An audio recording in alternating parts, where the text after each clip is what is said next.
В эфире рубрика «Чрезвычайные происшествия». В студии работает Александр Хавренко. Здравствуйте. Один из мужчин летел по маршруту Москва-Мирный. После приземления сотрудники не досчитались одного спас-жилета. Сотрудники транспортной полиции задержали 26-летнего уроженца города Мирный. На другом рейсе, Новосибирск-Мирный, мужчина украл аж 2 жилета. В тот же день он был установлен и задержан. Мужчины объяснили полицейским, что действия их были вызваны желанием сэкономить на приобретении собственных спасательных жилетов. Стоимость каждого из жилетов была оценена в 3300 рублей. В ходе обысков похищенное было изъято и возвращено законному владельцу. По обоим фактам возбуждены уголовные дела.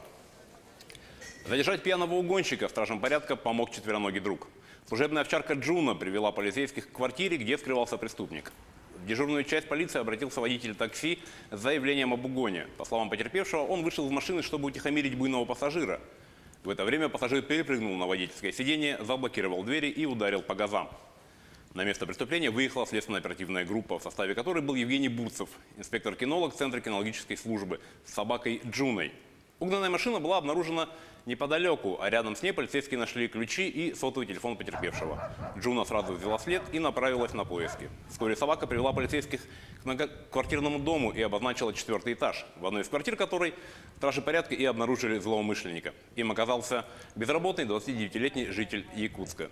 Возбуждено уголовное дело по статье «Неправомерное завладение автомобилем или иным транспортным средством без цели хищения». В Вилюйске полицейские задержали подозреваемых в серийных кражах.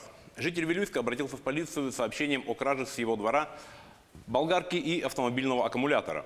В ходе оперативно-розыскных мероприятий полицейские задержали 2 мужчин в возрасте 21 и 23 лет, старший из которых ранее был судим за кражу. Подозреваемые в день происшествия распивали спиртное, а затем проникли на частную территорию, откуда похитили имущество. В ходе обыска похищенное было изъято. При дальнейшем разбирательстве выяснилось, что задержанный причастен к ряду других краж, совершенных на территории соседнего села. Подговорив 4 несовершеннолетних, злоумышленник обчистил несколько дворов. Им были похищены мотоцикл, комплект дисков, автомагнитола и портативные колонки. Все похищенное изъято.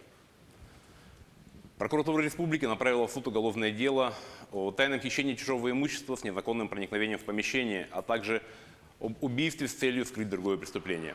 По версии следователя, в начале июня 2019 года обвиняемый, находясь в состоянии алкогольного опьянения, проник в помещение магазина, где из кассы похитил денежные средства более чем 125 тысяч рублей.